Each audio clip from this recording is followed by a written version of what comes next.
It's called a BlackBerry.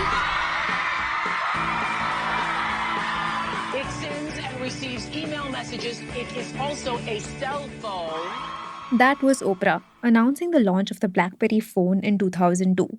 You remember BlackBerry, one of the world's first smartphones with its iconic keyboard.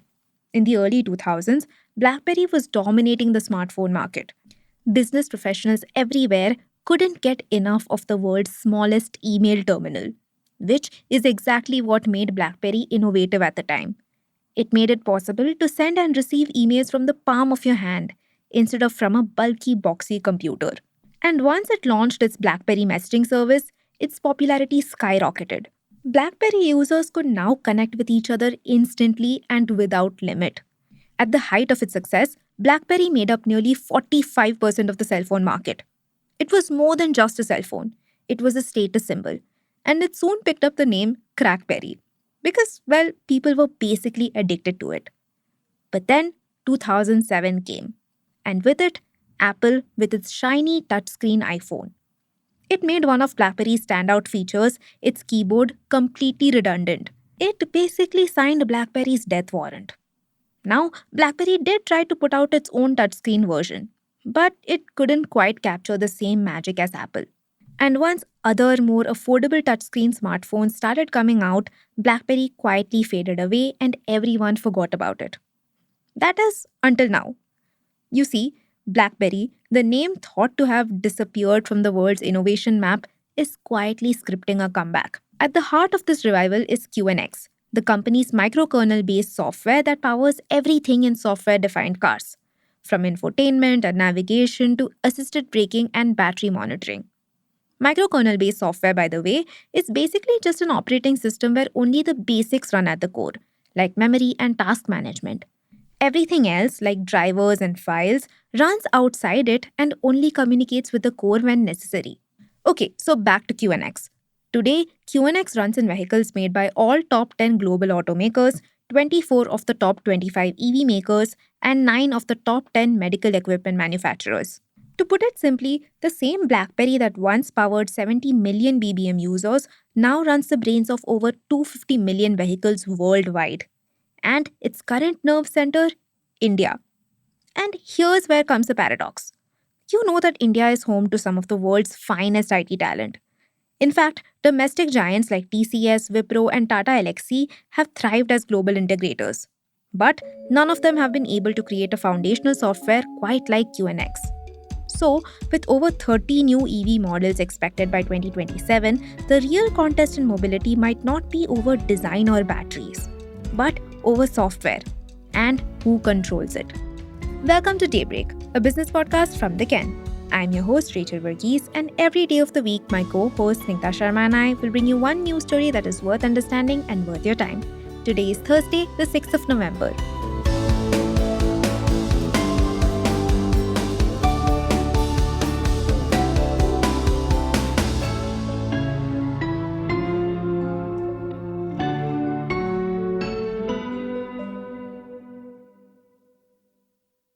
India is still taking baby steps in terms of software defined vehicles. But for BlackBerry, making India its nerve center couldn't have come at a better time. Dheeraj Handa, the company's senior vice president for the Asia Pacific region, spoke to the Ken reporter Subrata Anupam. He said that just a few years ago, they had a headcount of 0 in India. But now, the BlackBerry QNX Hyderabad center employs over 100 engineers. Globally, QNX holds nearly 40% of the automotive OS market. And in India, its key partners include Mahindra, Tata Motors, TCS, Wipro, Tata Elxsi, and VVDN Technologies. Also, just this September, BlackBerry teamed up with Hyderabad-based Medha Servo Drives to build safety software for metro and monorail systems. So basically, these are the partnerships that have kept its IoT or Internet of Things business growing, even as its cybersecurity revenue shrinks. QNX now brings in about 45% of BlackBerry's total $500 million revenue for 2025. And while the overall number is only a fraction of its peak time top line, the direction is finally upward. So, why the focus on India? You see, the country sold over 4.2 million cars in 2023, becoming the world's third largest car market. And by 2026, the auto sector is expected to touch $300 billion in revenue with a growing focus on connected and electric vehicles. And at the heart of this shift is BlackBerry's QNX. Let me explain how. In India, QNX powers Mahindra XUV 700, B6, and XEV 9E. These cars rely on QNX's Neutrino real time operating system to run their digital cockpit, which is basically the system that manages navigation, infotainment, and driver information. And its hypervisor tech lets multiple operating systems run safely on a single chip. Dheeraj Handa told Suprit that the digital cockpit of BE6 and XEV 9E is built entirely on QNX. Mahindra found QNX so reliable that it became the backbone of XUV 700's cockpit controller. The thing is, as cars become more software driven, automakers need reliable real time systems for everything from entertainment to driver assistance. So that's where India comes in, as a development powerhouse for BlackBerry. The Hyderabad Engineering and Innovation Center, set up in 2024, is now BlackBerry's second largest center globally. Handa told us that the center is an integral part of QNX's global engineering ecosystem. The center is currently led by Rajkumar Jain, a 30-year-old veteran who previously worked with TomTom and Here Technologies. Now, while BlackBerry hasn't disclosed the center's exact contribution, Handa says the team works closely with global engineering groups across North America, Europe, and Asia. And it's not just that. The company's India links go even deeper. For example, since 2017, it has partnered with Tata Elxsi to co develop digital cockpit systems. Ashwin Ramachandra, Tata Elxsi's tech director, told Suprit that their collaboration remains strong and focused on safety critical software for global OEMs, or original equipment manufacturers. BlackBerry's local presence also goes beyond just R&D. In February, BlackBerry also joined hands with Pi Square Technologies to train Indian engineers in automotive software. Together, they've formed clusters across Bangalore, Hyderabad, Chennai, and Coimbatore. They've signed 51 academic partnerships and trained over 70 faculty members at institutions like Manipal Academy of Higher Education and Vellore Institute of Technology. More than 2,600 students have already enrolled. Rajkumar Jain told us that the goal goes beyond just skills. For BlackBerry, it's also about building a community that will drive the future of embedded software innovation. It's actually a smart bet. You see, Indian firms aren't building their own core operating systems yet. They're building on top of QNX and Linux. As Ramchandra puts it, because these systems are standardized, most Indian companies focus on middleware and cockpit systems, where they can innovate and customize. Basically, that's what makes QNX the Microsoft or Apple of the car world. It's foundational and proprietary. But there's a catch. You see, unlike open source systems like Linux or Android Automotive, QNX doesn't come cheap.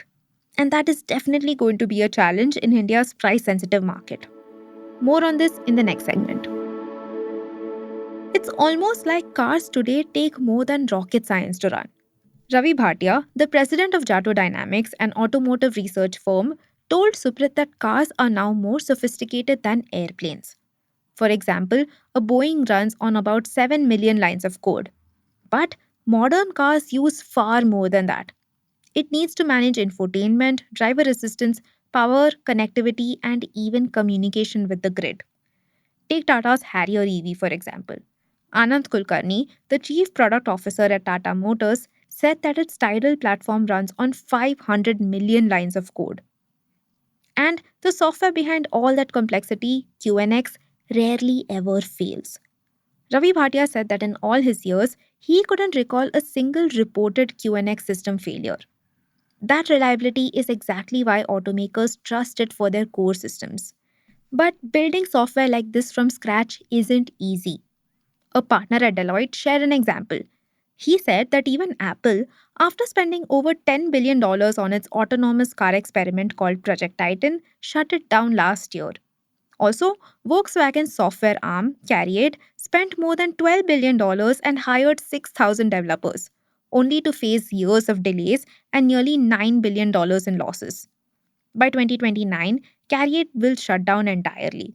So that's why, even as India pushes to build more locally, automakers like Mahindra and Tata's JLR still depend on QNX as their base. It also helps that for India's cost conscious market, BlackBerry offers SDP 7, an earlier version of its platform. Handa shared that because Indian automakers are also building for global markets, BlackBerry provides everything from SDP 7 to other cloud based solutions to help cut costs. That said, India's car market presents a unique intersection. It demands affordability, safety, and connectivity all at once. Cars like Tata Harrier, Safari, Hyundai Creta, and Mahindra XUV have moved to being software defined. They come with over the air updates and connectivity features. And in luxury models, Audi offers them as optional features while Mercedes and BMW include them as standard. Basically, they're partly software defined, unlike your Teslas or Xpengs that are entirely built on software. Linux is an open source option that is monolithic. Basically, if one part fails, the whole system can crash. QNX, on the other hand, because it's built on microkernel architecture, it can isolate the problem. If it's like a sensor or display issue, and keep the rest of the car running safely. And that's not all. QNX is also backed by global safety certifications, something Linux lacks at the moment. QNX has also been around for over 40 years, even before BlackBerry acquired it in 2010. Handa said it's all about years of testing, validation, and safety assurances. So, as cars increasingly turn into software first machines, BlackBerry QNX is already in the driver's seat. In FY26, BlackBerry has raised its revenue forecast to over $520 million this year. And by scaling the local team and forging partnerships, QNX is also wiring itself into India's EV ecosystem. In its pivot from a fallen smartphone icon to the backbone of modern mobility, BlackBerry may have found stable ground again in India. And this time, perhaps the Canadian firm's next growth story may well be coded here.